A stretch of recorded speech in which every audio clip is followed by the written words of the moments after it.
Take time, bro. Looks like you're live now. Okay. Hey, everybody. Good morning. Welcome to the second episode of Boom's Pop-Up Podcast, where today we're going to be talking about Quantic Dream's newest and greatest title. And of course, I'm talking about Detroit Become Human. And in order to discuss this, of course, I have to have an amazing guest. And I do have that for everyone today. I have my brother, Neo Mental, who has now beaten the game twice and is on his third playthrough.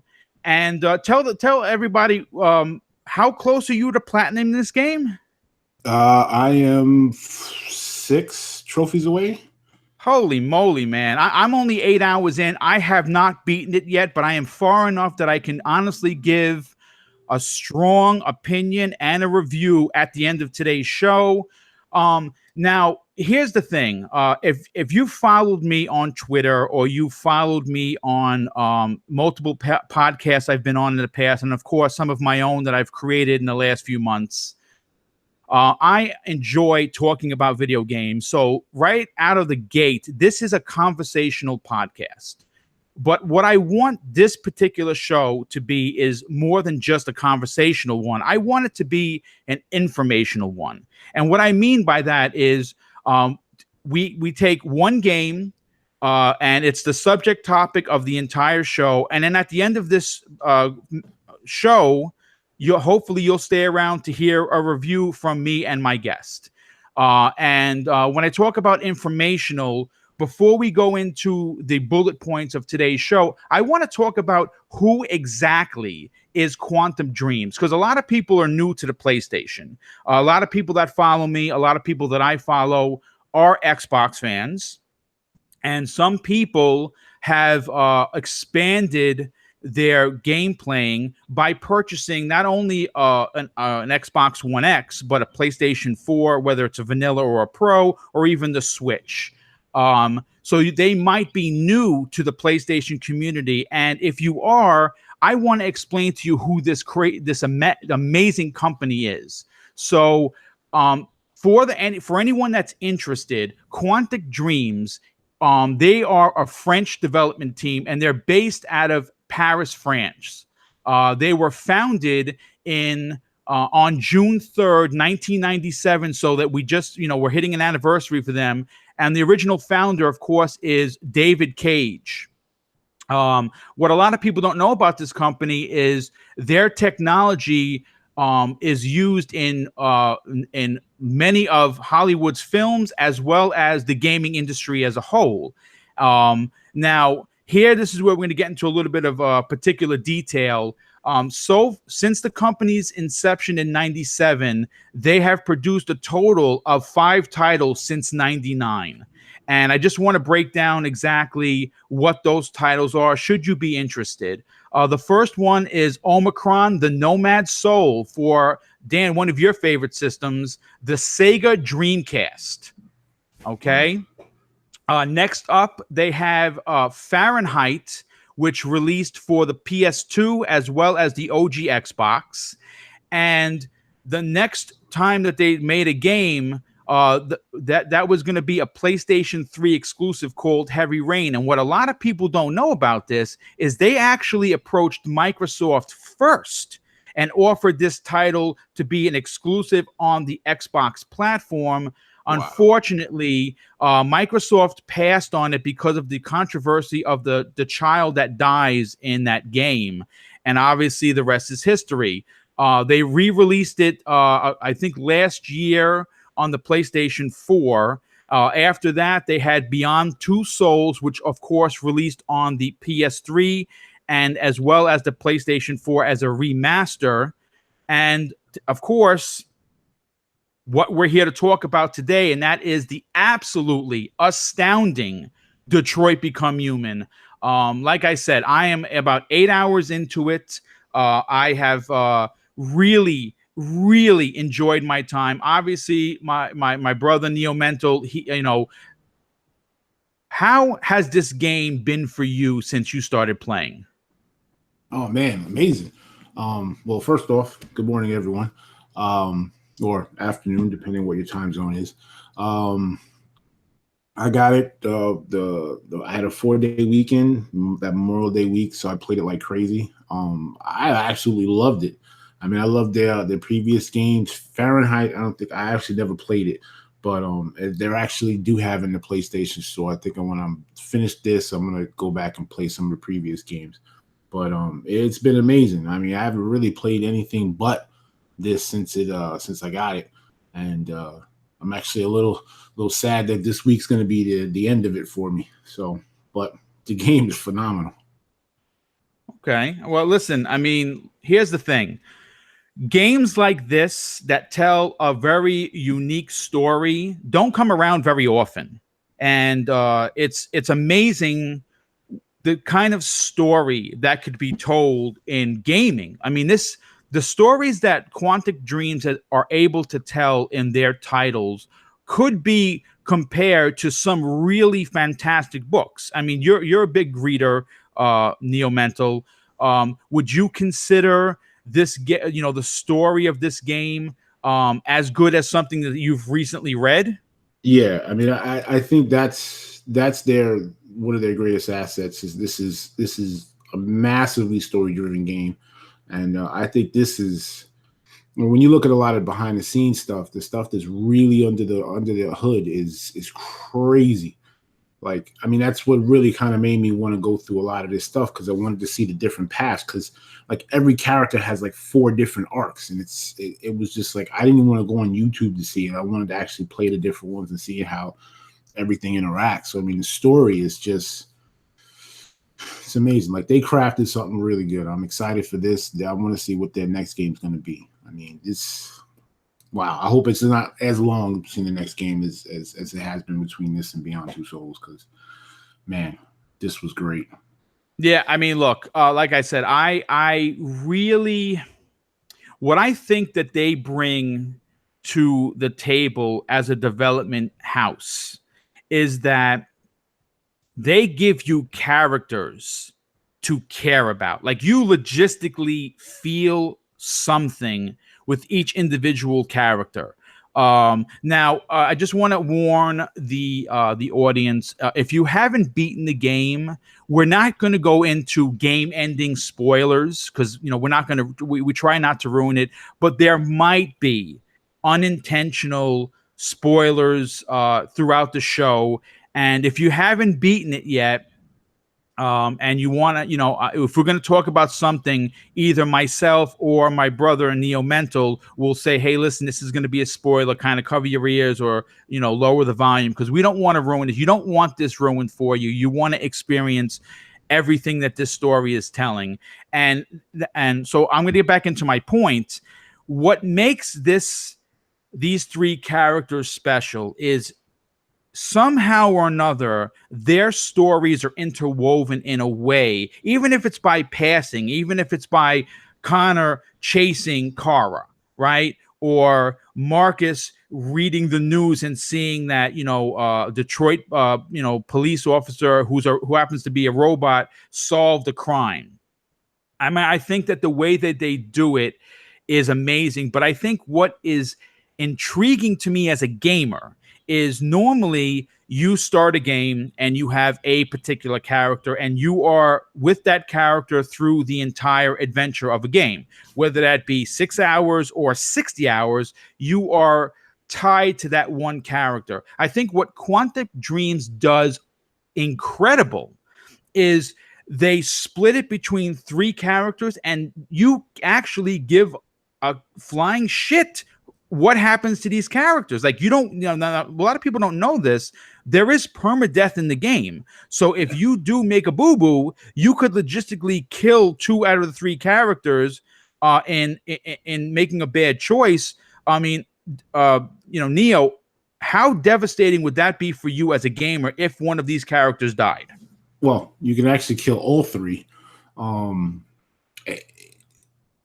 the first playthrough, I came close. The second one, I kind of did it on purpose because I needed to remove someone's time to cut down on the gameplay.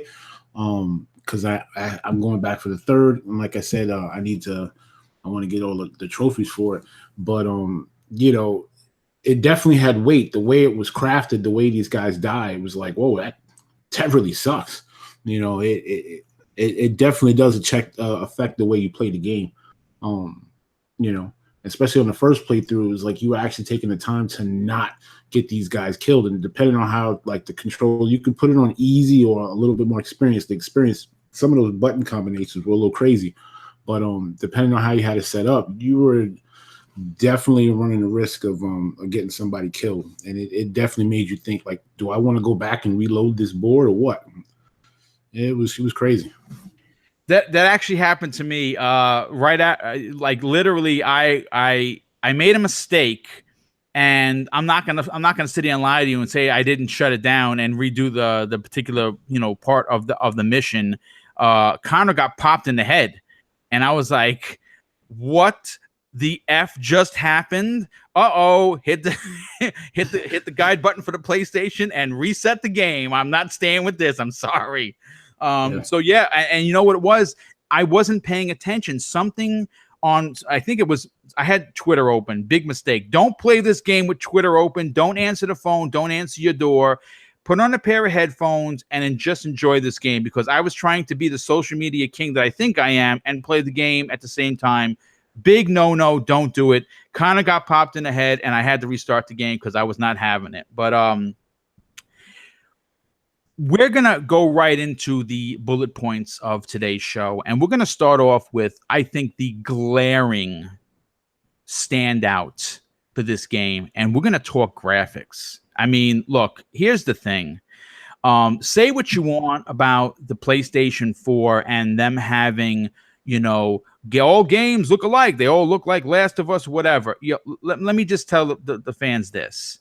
I don't know. I'm not going to speak for anybody that's watching, anyone that will watch, anyone that's a fan of mine, but I'm going to speak for me. And I'm going to say that not only do I absolutely love, without a doubt, love the way Sony presents their first party single player games. I think the standout immediately is the care and dedication to the particular title with their graphics is the standout. And literally from the title screen, when you turn on the game and the woman is speaking to you, it looks lifelike. Like, I could not believe what I was seeing. And if you have a Pro, I do, and I do have it turn, the boost mode turned on the 4K TV that I have, it's breathtaking. Neo Mental, how incredible are these graphics to you? Well, I got the Pro. I don't have HD TV, but it's still. I mean, like, it's a little bit under in certain areas that I feel under God of War, but still, as a game, I mean, especially when you look at the math, of how much is on there, it's incredible. Like, it's a lot. It's a lot. The game's graphics are dope. I mean, in your opinion, now you obviously you have multiple systems just like me. You've played the God of War. We all thought that God of War was probably the finest graphics on the system. Would you consider Detroit Become Human comparable, possibly better than God of War? Mm. Mm. Is it a tie? Yeah, I would say that. I mean, because, like, when you look at the buildings and the surrounding areas and stuff like that, I mean, like, some of the character models aren't, like, when you look at Kratos, especially like up close, like the details just insane. And I think sometimes in some of these character models, when you're looking at him, like, all right, that looks a little bit too, not necessarily flat, but not as crisp as God of War. So I wouldn't say it's better than, but I would say it'd be neck and neck for me, because there's certain areas where you're like, wow, like this city is huge, and it's like these, there's no stutter in the game at all, and there's no clipping. You know, it's definitely up there. It's definitely neck and neck. Okay. Well, listen, I'm going to say this. Like I said, I haven't beaten the game, but I have recorded video and went back and watched that video just to see if it translates as well. And it is stunning to watch. It's an amazing experience to play. But if you're a person that's maybe sitting on the couch, and one thing I will say about these particular games, these are great for couples because maybe the person that you're with doesn't play games as much as you do, but because valuable decision making is the key part and aspect of the title, that person could be sitting next to you, and whether it be a wife, a boyfriend, a girlfriend, a husband, whatever, and they could be sitting there and enjoy the game as much as you are playing. But I will say this, watching it is like watching a movie. There's just no doubt about it. The movement of the characters, the surrounding environments, I think, are filled with life. A perfect example, when, for instance, this is a small spoiler, folks, so cover your ears. When Marcus is looking for the underground, and basically he was told to find this, what she thought was a person, which was Jericho, but it turned out to be a ship. When he's looking for Jericho, and you have to go and look at all these graffiti pieces and kind of like figure out the clues in there. Man, the world is just so alive with traffic and lights turning and crossing, during the crosswalk when it's green, so you don't get clipped by a robot truck, and trying to look through fences. It's just, the world is just so alive and filled with graphical beauty that I am going to say this. I said this with the God of War. I will probably say it with Spider-Man, and I'm going to say it with Detroit Become Human. If you can do it, and it's in your financial wheelhouse, because a lot of people can't support all three consoles, and I completely understand that. Gaming is expensive. But if you can find it in your budget to purchase a PlayStation 4, this game will not disappoint. I'm going to be honest with you. Again, I know that there's going to be somebody in the chat that may have a different opinion. I totally understand that. Someone may see this video, 2 weeks from now and be like, no, I don't agree with Boom or Neo. I think the game is trash. That is okay. Everyone's entitled to their opinion. My personal opinion is that if you have not purchased a PlayStation 4, now, between God of War, Detroit Become Human, and eventually Spider-Man coming out, it is worth picking up, plus all their other first-party stuff. So this game is worthy of a purchase of the PlayStation unit itself. Neo, would you agree with that? If you were on the outs and you were just, let's say, a Switch owner or an Xbox One owner, would a game like this cause you to go out and buy a PlayStation 4? Yeah, definitely. I mean, I'm always a story-driven kind of guy anyway. I think actually when I got the PS3, I got it for Heavy Rain. I'm pretty sure. But yeah, if I didn't have it, I definitely would. I mean, even if you just got a regular, even if you got a used PS, not even a Pro, just a regular PS, traded or something. I mean, it would definitely be a game if I didn't have my PS4 already. This definitely would be a game that I would have bought it for. Yeah. Okay. Yes. I mean, I think it's, again, you've always been a story guy. Ever since we were growing up as kids, you always cared more about story than you did anything else. So, you know what? Let's segue into the story. If you're new to the game and you don't have it, the three main characters are Kara, Marcus, and Connor. Basically, Kara is a service bot that's supposed to, that's basically taking care of a drunkard and his daughter. Marcus is a service bot as well, but he was treated more like family by his owner. And Connor works with the police. And so I want, yeah. Well, I mean, listen, let's see. I want to get into the story because, and I'm gonna hit you up right away, Neo, simply because you have always been a big, gigantic story. Like, that is really what stands out. Graphically, it could be okay, but if the story is strong, you're into it.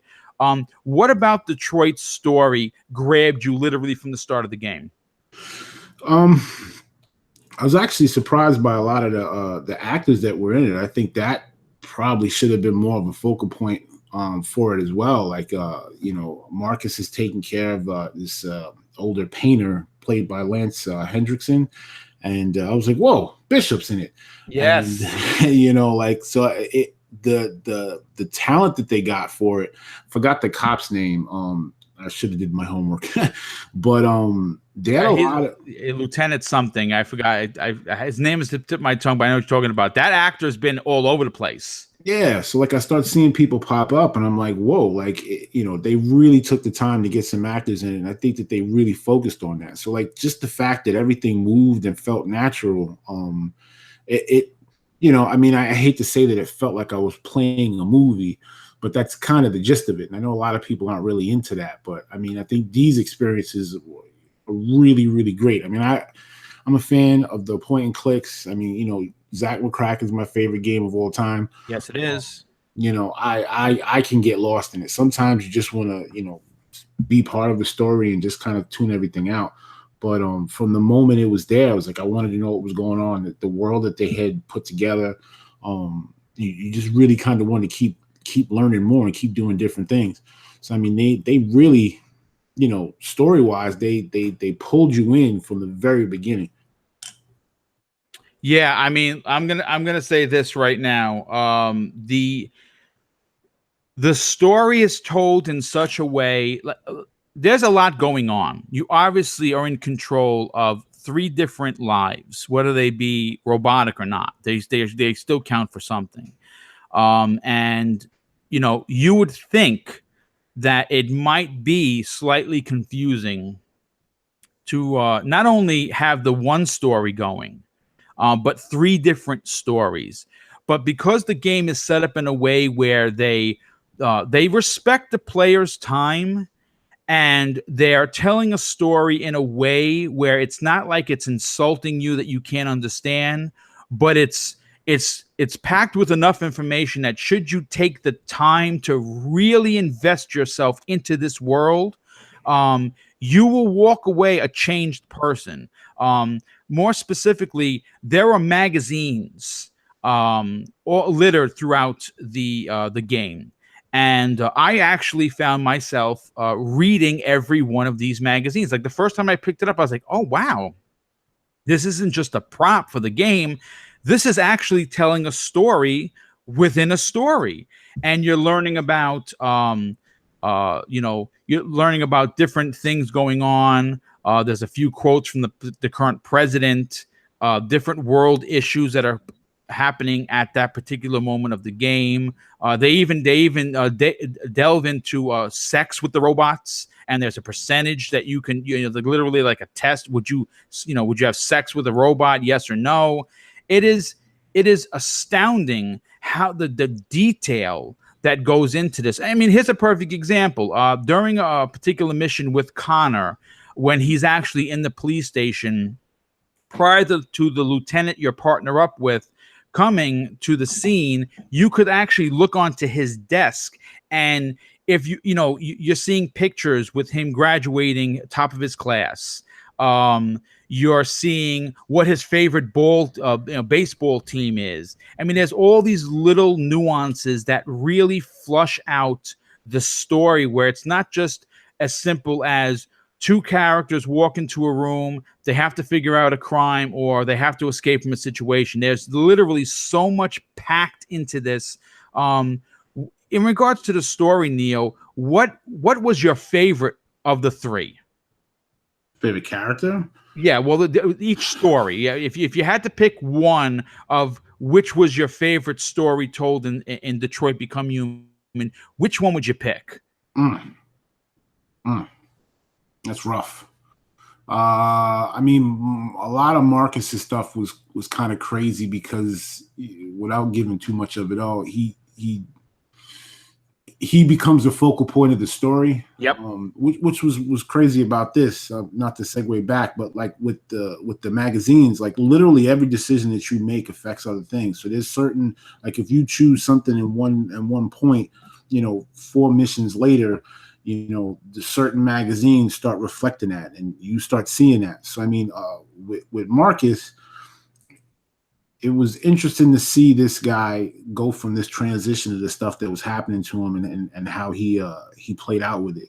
Because, like I said, everyone has 4 different directions. So um, I think the biggest direction was finding out, was this guy going to be violent, or was he going to be more of a pacifist? So there's a certain point where you have to kind of make this decision on which way you're going to go, and that kind of really does affect the tone of the game, for all the other characters. So I definitely would say with Marcus, that choice, that decision was probably my favorite. Although now that I'm on my 3rd playthrough and I got to figure out how I'm doing this to get the last couple of trophies, it might be Connor, because Connor's got a decision now that might be just as big. So I don't know. I mean, there were a lot of good points. It's a really hard thing to single out. Well, you know what? I'm going to go in a different direction, probably because of my law enforcement history. When you spend 20 plus years, protecting the public, I gravitate a lot of my, instances towards, playing a police officer in a game. And the closest in this title, of course, is Connor. And I'm going to say this without giving too much away. If you were a fan of the Arkham games and the detective aspect of Batman, where you're reenacting crimes, this is right up your alley. The fact that you have to piece these things together in order to be able to be prompted to see a particular murder or a crime happen are just, it's fascinating. It makes me really excited to see what the future of forensics are actually going to be 20 and 30 years from now. I mean, now it's, old school detecting, but who knows, 20 or 30 years from now, we might have robot partners that could in fact do this. That's why I find the story so appealing, because, who's to say how many years we are away from a flying car, or AI that could logistically think for themselves. You can send them to the store, or they can bathe your daughter or your son, or paint the side of your house, or do a painting. Who's to say how many years that is from now? But the ideology of that is just, for me anyway, it's fascinating. Now I want to move into the next subject, and this has been a big talking point for many people within the community. I happen to really enjoy it. I have zero problems with it. It has to probably do with the fact that I've played all of Quantum Dreams games and have understood what their control scheme is. But the control, to some people on Twitter, is herky jerky. Neo, did you have any issues with the control at all? Yes, I mean, it's been a while, because I unfortunately didn't play Beyond Two Souls. I do own it, so I am gonna go to it. But I had kind of forgotten about the controls, and I think that they added the motion to the controller, and it was herky jerky, just in the sense of, like, as you'll be doing something where it's just button pressing for a little bit, then they'll throw, like, analog in there, and then in the same motion they'll switch it up, and then you have to physically move the control in some weird direction. So, like, between trying to realize, did they mean lift the controller up or press up? So sometimes it just threw you out of it, and especially depending on some of these missions where, like, if you mess up, that meant somebody was going to get screwed. So that was my probably biggest and only complaint, was the control scheme. But I mean, after a while, I kind of got used to it. If this game lost points, it was on the control scheme. But I don't think that there was too much they could really do for that. I guess once you just got back into the habit of playing the game like that, you kind of got used to those tricks.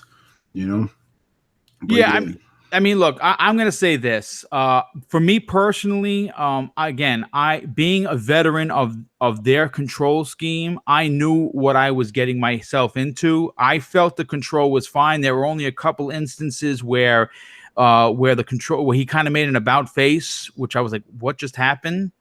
Like you can change the camera angles by, I believe, hitting the R1 button, and Yeah. they're different camera angles. So you're not stuck in one particular angle if you don't like it. For the most part, I played it as whatever angle they gave to me, I just used it. But there were a few instances where I was like, say for instance, trying to uh, get a prompt to come up, I walked past it, and when I'm trying to get it to pop up again, I had to back up, then make a U-turn and go back again. So yeah, I agree. The controls, if it were going to lose any points, and it will, essentially will, everything gets rated. Control, graphics, story, sound, everything gets in there. So if it's going to lose points for something, it's probably going to be the control. I wouldn't say that the control is herky jerky.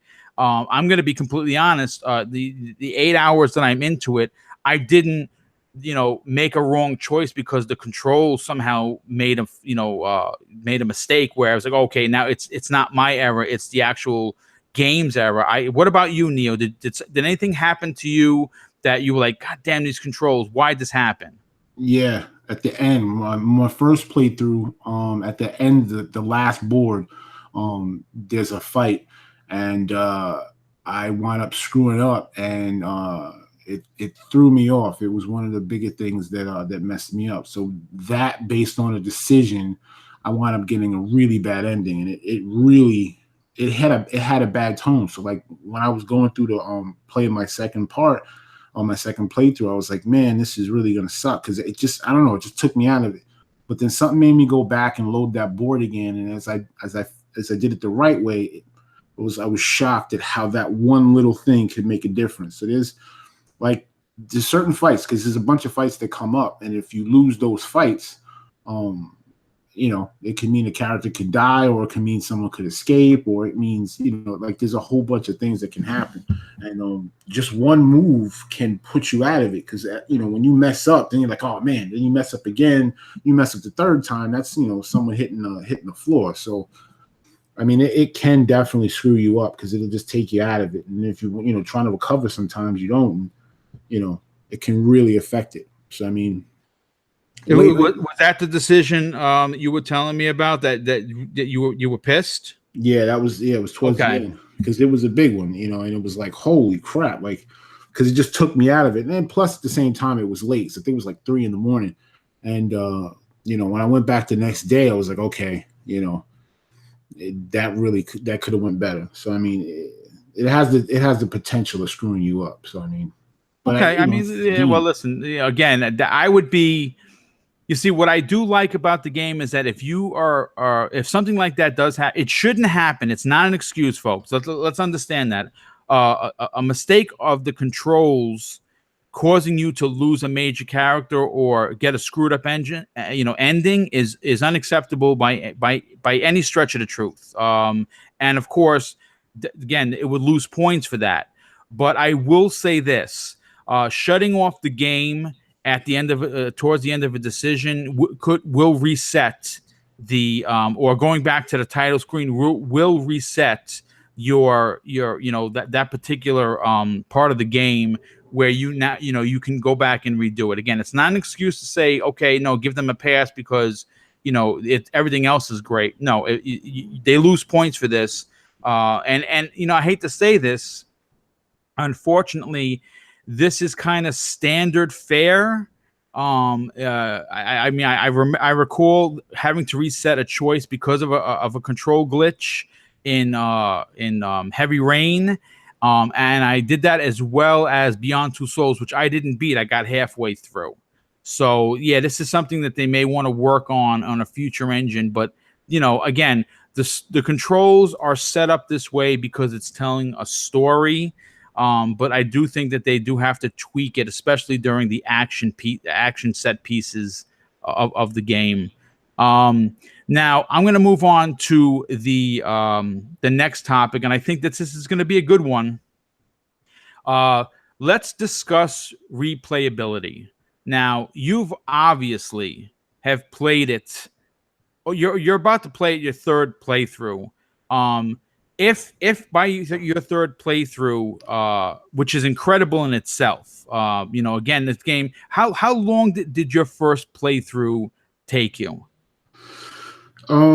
Let's see. What did I got it? Friday. I think I played it half the day. So I think I played it like that morning for like 3 hours. Then I was doing some Iron Banner stuff. So let's see, I think I beat it Sunday night. I probably played it like maybe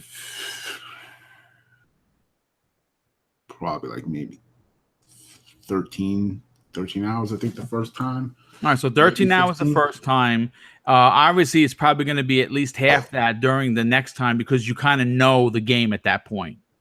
Not really, because I mean that was the great point, because it wasn't like, all right, well, if I'm going to walk through this door, I could have just went through that window. Like, some of the decisions, especially towards the end of the game, like the different arc, it's a whole different thing. It's not like just going back. All right, if I went into this house and I went into this room and I only saw this one thing. Like, it's an entirely different arc. Like the ending, there's two different boards for one character. So you either you do this or you do that, and it's a completely different board with its own set of circumstances and its own set of chains.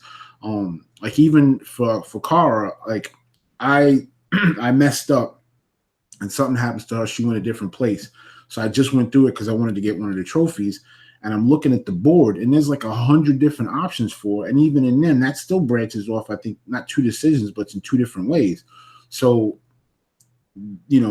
you could play a board and that board was one way. Now you're playing a different decision. It's an entirely different board. And then that board might arc off into another board that's different, So it's like, if you played the game, you've played it, you've probably scratched maybe 40% of the game. There's still another 60%. And on your second playthrough, you might not even have cracked the next 60%. You might have cracked the 40% of that. There's still another 20% to go and explore.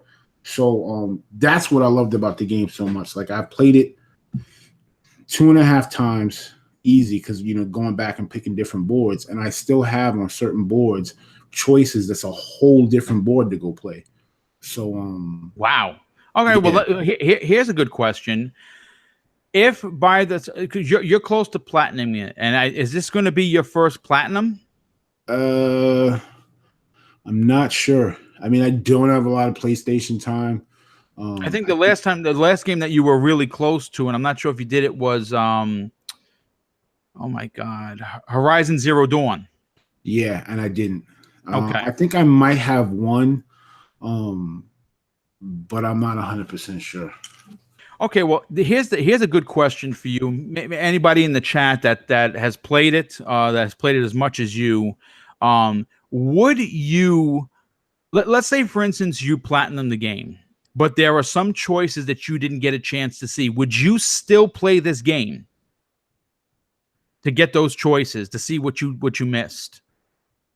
Well, me, yeah. I mean, that's kind of, that's part of the fun of it. It's like, again, I mean, I could do the YouTube route, but I mean, I'd rather actually. What's the fun in that, dude? Who wants to see someone else play? I'm sorry, we're gamers. That's what we do. We game. Yeah. I'd rather just go back and play it. And actually, no, I don't have a platinum. This would be my first platinum. Wow. That's kind of sad. Well, not really. Listen, platinum games are tough. Some of Sony's are easy. Like, let's say, for instance, that Mayo game, which you just had to tap a button. I have a platinum in that, but I also have some other ones like in Rocket League. I really enjoyed that.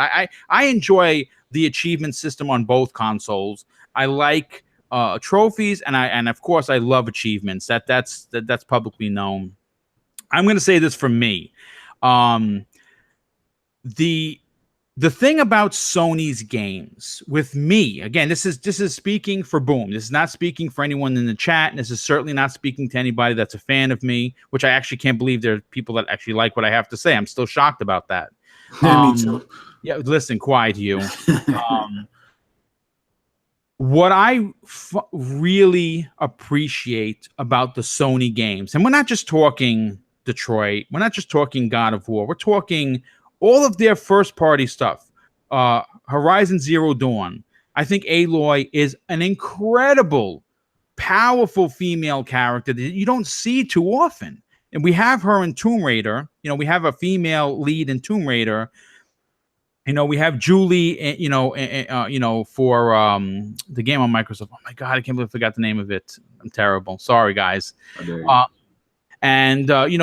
a few, but I really, really dig Aloy as a character. I think that she is, I can't wait to see where they take her story next. Yeah. But something about the Sony games, they just grab me because they are the masters of single player, story-driven, adult-themed games.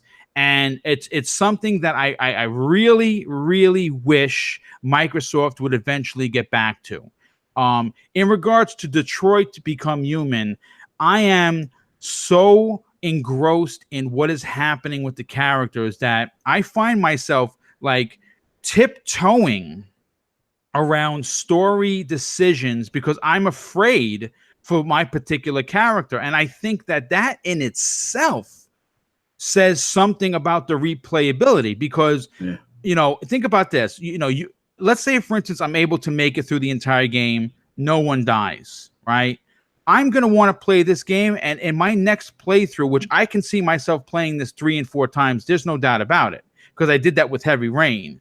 I can see myself being reckless just to see what happens to the characters because I've already beaten it and hopefully gotten an ending that I'm like, okay, this ending I worked for, but I want to be a little aggressive and reckless with let's say, for instance, a major decision in regards to like, okay, now again, spoiler, folks, cover your ears because this is a little bit of a spoiler. In one of the instances where you're chasing a perp, you can actually go after the perp and not save your partner and let him die. And that's a big decision. I saved him. I got the trophy for saving him. The next time around, I want to see where it happens if he falls. Yeah, actually, I know what part you're talking about. It's interesting because that comes back. That decision will come back later on. You see, and this is what we're talking about. This is why replayability in single player games are so important because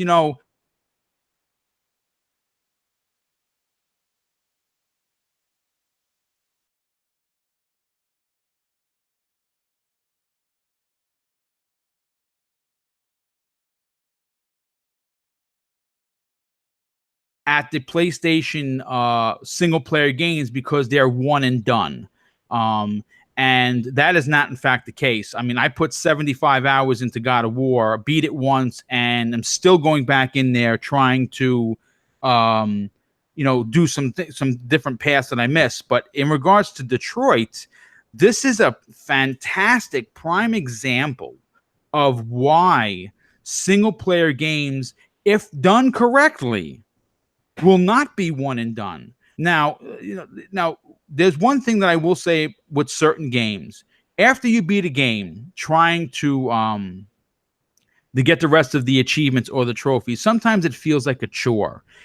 At any point during your near 3 entire playthroughs, did Detroit Become Human feel like a chore to you? No. And it's funny because I usually don't care about obviously with the PlayStation, I've never really cared about the trophies. I mean, I think I used to, but I think that Heavy Rain thing happening to me really ticked me off from it. But even with the Xbox, I really don't care too much about the game score, and because I stopped playing games when I went back to college 10 years ago. We started out with the same game score, but you kept going. And then when I finally started getting back into gaming and whatnot, playing Heavy Rain, then that Sony hack happened and I wound up losing my damn trophies. But for this one, I don't even know why I decided to want to platinum it, but I kind of wanted to go back and do the gameplay. And as I was going back and I kept getting some of these trophies, I was like, let me look at these. And I was like, wow, this stuff is actually pretty decent. I mean, the hardest one was probably Connor. It's not really a spoiler, but like if Connor dies, he comes back, and there's a trophy for dying at every single chance. And Oh that one, wow, really? yeah. Um, so that was a little annoying because you really had to plot it out, and it was one, two deaths that if you did something the wrong way, he wasn't gonna die. So you really had to play it a certain way, and again, that had consequences for the other stuff. Which is the reason why I chose to get rid of some of the other characters to cut down on the gameplay. But the I'm about to get the every single magazine, but in order to get that, you have to do certain things towards the beginning, because if you some of the choices you make will make the story go into the magazine. So the two I need to get are pretty dependent. So I gotta actually plot out my third playthrough pretty carefully. But I mean, this is the stuff that, like, for some reason, like, I just love the game. I wanted to see these different things and how they deal with, with certain things. Because there's even there's even secondary characters that can get killed off, which was pretty crazy. Because I didn't even think that was possible until this last playthrough. And I was like, holy crap, this person can die. Like, literally, I think anyone that's in this game that you have a conversation with can die. Wow. Yeah, which is insane. Because again, they had to mocap 4 different endings for these guys. So that means that probably there's 4 different endings for, like, the guy you buy a hot dog from or something like that. So yes, I remember that. Yes, yeah. yes. So it's insane the level of detail that they went through. Like, I would have just loved to sit in on that meeting and just see how, when they were storyboarding this out, the time and effort it took. Like, I was watching some of the behind the scene clips, and they were showing these characters interacting, and I'm like, and there's even, you got people of different sizes. There's this one really big girl in the game, and like I'm watching her mocap, and I'm like, I've never seen that in a game before. And it doesn't even look bad. Like, she's a really large woman, and her model, it's not like, sometimes you see these big people and like the legs will move a certain way, or like the clothes are stretched around and it doesn't look right. Like, this is a woman who looks like maybe she's 250 pounds, and her movement, like, this looks like a real thing. And I was blown away by that. I don't know why, but just looking at it, I was like, holy crap. Like, I've never seen that in a game before and done right. So, like, when you're looking at some of these things, it's just like, whoa, I want to see all the different things that they took time. Like, I want to appreciate that. Like, this is like a masterpiece for a bunch of different reasons. And for that, it's making me want to go back and keep playing and seeing these different avenues. Nice. Okay, you know what? Now this is where we're going to get into a little bit of spoiler territory. So if you didn't beat it or you don't want to know, we're not going to get into like real particular details. But I want to start off with you, Neil, because like I said, I'm close to beating it. But I haven't yet. Even if you tell me something that that I'm going to come across, it's not going to spoil it for me because I don't know what you're talking about. Batman dies. Yes, good for Batman. What particular parts of this game, like, we all have certain instances in a title that stand out, whether it be a boss battle, whether it be a discussion with another character, whether it's seeing a character in a game that you didn't expect to be there as a surprise. What stands out for you in Detroit Become Human? Like, what particular, whether it's one aspect or two or different scenes, what really like defined the graphics, the story, the control, the atmosphere, everything into one scene stands out for you? I mean, well, getting light spoilers if you don't want to hear any, well, not even, probably heavy spoilers. So if you don't want to know, mute or pause or whatever, skip like 5 minutes or so. I mean, for me, obviously most people know I'm black.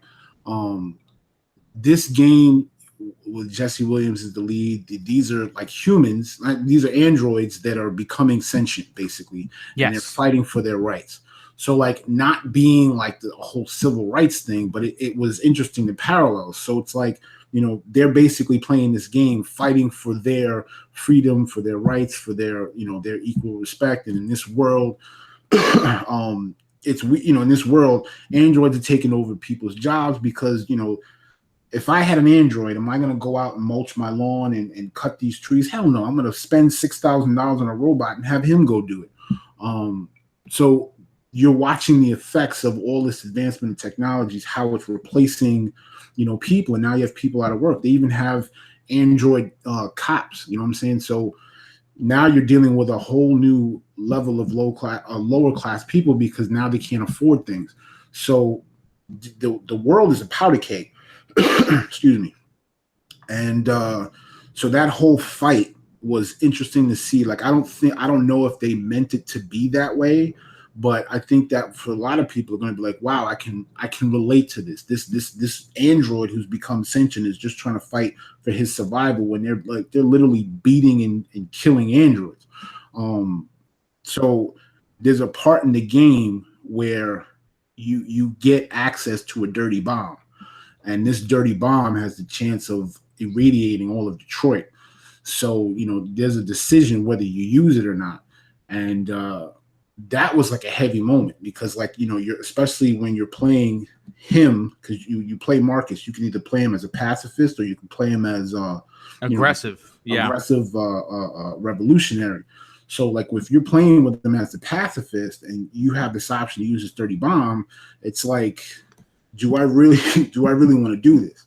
And even when he's aggressive, it's still like, and even when if you decide to use it, it's a pretty heavy moment because of how everything affects and the way they respond to that. Like it was a heavy scene. It was a heavy scene because, in effect, they win because now they have their own state, but at what cost? You know what I'm saying? You just, yes, hit this heavy bomb in this state. So now, humans probably won't be able to inhabit it for like 1,000 years. What are the ramifications of that going to be? So that was probably the heaviest moment in the game. When you're faced with that and you watch how it plays out and the somber moments and whatnot. And the android even has a relationship, which is just as crazy because I didn't expect that to happen. And when it happened, I was like, whoa, where'd that come from? But there were some heavy moments in the game. There was some good moments in the game. But that would probably be for me what stuck out the most. Okay, that's powerful. That's strong, and that there is a somewhat of a racial undertone, where they explore, biases and between the humans and the androids, and that could be translated to many different ways. And I think that is a powerful and strong moment. For me, there are two. One, and they're very early in the game. The one that stands out for me as a retired police officer, the when you're talking to the one of the robots that murdered a human, and you're talking with him, you can see that he's clearly traumatized, the android.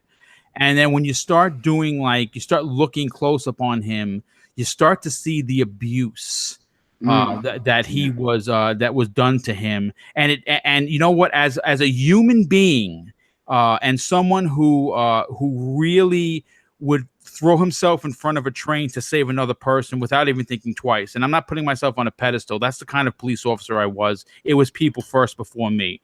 I took an oath, and I'm a very honorable kind of a person. And that's just the way I did my job for 21 years. I people first before me every time, 10 out of 10 times.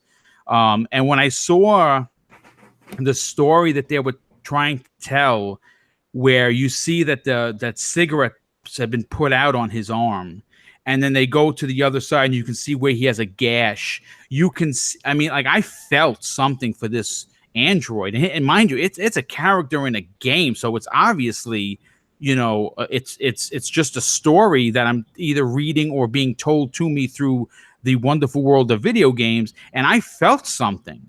Like Yeah. I felt like really bad. I can understand why he murdered the abuser. I honestly, I would have no problem with that, because if you get to see the abuse that this poor robot took, robot or not, it's still wrong. And the other one is regarding Marcus, when he wakes up in the junkyard. Yeah, that was crazy. Yeah, he's missing his legs. He's basically been beaten to pieces at this point. And after you find replacement legs for yourself and you can start walking around, you're groggy. You're trying to put yourself back together. And he comes across a female robot that isn't dead. And there's a part on her that you need. And there's a choice that comes up when she says, "Oh, please don't, I don't want to die."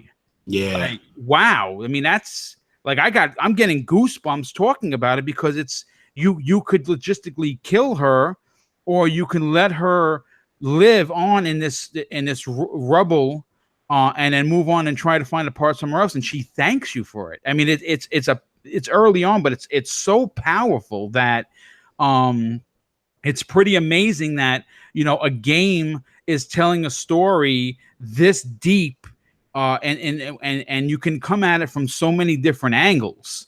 I just think that those, for me, and again, I haven't gotten into the later part of the game. I might change my decision later on and say, okay, wait, those were powerful, but something else happened that this was more powerful. But for me, for the 8 hours that I've experienced, and I believe it's a 12 or 14-hour game, so I'm about 3/4 of the way through. Those are the two most powerful moments for me. And this is where we're going to get into the last part of the show. The show usually runs roughly around an hour. And I just want to say thank you for the chat. You guys have been incredible. You've asked some really good questions. I really appreciate all the support that you've shown me. And of course, I thank my brother for taking the time to be on today's show. So now we're going to get into the nitty gritty, if you will. And I'm going to go to, of course, my guest first. If you were working for one of these big video game, media sites, and you were tasked to review this with a score, obviously from 1 to 10, and obviously point somethings do count, what would your overall score be on a game that you've nearly now beaten 3 times? Well, biased would be like a 9.8. Unbiased, probably 9.5. Okay, so 9.5. Why would you give this game a 9.5? Why do you feel it's worthy of such a high score? I mean, the only problem I had with this game was the control. That was it. I mean, the sound was amazing. They had, the soundtrack, the ambient music they had playing in the background, the way the composing was done, the visuals. I mean, it's even, depending on some of your choices, it doesn't necessarily affect the weather, but like, if you go to a certain aggressive path, you'll notice that the weather is different than when you did it a certain way. So like, the mood of the city is being changed with your choices. I don't know how far you got. If you haven't gotten to the TV station yet, you won't know. But there's a difference between whether it's like full on snowing in Detroit or whether it's just cold. And that has impact to another character. They're just, everything about this game, from my opinion, was perfect. Trying to be objective and knowing that certain people don't like. I mean, I guess it boils down to this being a point and click. A lot of people don't like that. The masses won't like it. My review would be, based on the things that I played, and I love this game. The only problem I had was some of those herky-jerky moments with the controller. And again, I could remove all of that by just picking the, playing it on easy mode or whatever. But just something about me just won't let me play it on easy. But that is my only gripe with the game. Only gripe was that. And that gripe is not that bad. So on all points, on gameplay, on story, on visuals, whatever you would score a game on, this was like a perfect game for me. So I don't believe that it gets the 10, but I believe, because I don't think there's probably a game that's out there that deserves a 10. Um, so I think the highest I think I could probably give a game like this would be 9.8. For me, it's definitely going to be my game of the year. I enjoyed this way more than I did for God of War for whatever the issues I had with that game. But for me, that's where it was at. And I think, like I said, to be fair for everyone else, this is definitely a 9.5 game. And that's really what it is. I mean, for me. Okay, well, that's a very well described score, and I'm going to give mine, and I'm going to touche you, if you will, and my final score is going to be a 9.5 out of 10, and I'm going to break down why I feel this game is worthy of such a score. First and foremost, the graphics are incredible, and I think why this game is a standout for the graphics is because you don't need a PlayStation 4 Pro to take advantage of what this game offers in regards to visuals. You could be a PlayStation 4 vanilla owner and still walk away with the same experience I had, and I think that in itself is incredible. And it's something that it's a feat that should be looked upon with a glaring smile, especially, of course, if you are a Sony fan, and especially more so if you're a Sony only fan, because obviously we know how clicks are and we know how fanboyisms are.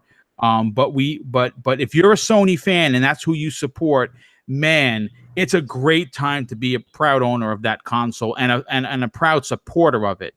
The story so far is it steals your breath away. Like I said, it tells a story, and there are so many high and low points throughout the game that I have experienced in reading many books in my life, and I feel the same way when I'm playing this, as if a story is being told to me through me reading it. It's really it should not be missed by anyone.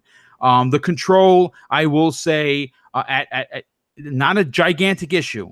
Yes, it does seem it can somewhat be very, very slightly wonky, especially when you're trying to walk up upon something and get an action to take place. You might have to kind of back up and turn yourself around. It is, I mean, again, it's the slightest niche on this game would be the control. And of course, the replayability. I think that, you know, in a day where a company, let's say, like, not picking on Microsoft, but who believes that games of a service are more beneficial than a single player game. And of course, I 100% disagree with that. This game offers a replayability like no other. You could logistically spend your $60 and put 40 or 50 hours into 4 or 5 playthroughs, and you'll walk away a very satisfied gamer. And I think that with all of that, what I just discussed, in thrown up into a mixing bowl, after I'm done with the mixer, the hand mixer, it's gonna come out to a very tasty 9.5 from me. And ladies and gentlemen who showed up today, once again, thank you for taking the time to check out episode 2 of Boom's Pop-Up Podcast. Of course, a big, gigantic, ginormous, if you will, thank you to my brother, Neo Mental. Do me a favor, tell the people where they could follow you if they want to hit you up on Twitter. Neo Mental, if you want to follow me for shenanigans, depending on what you're into.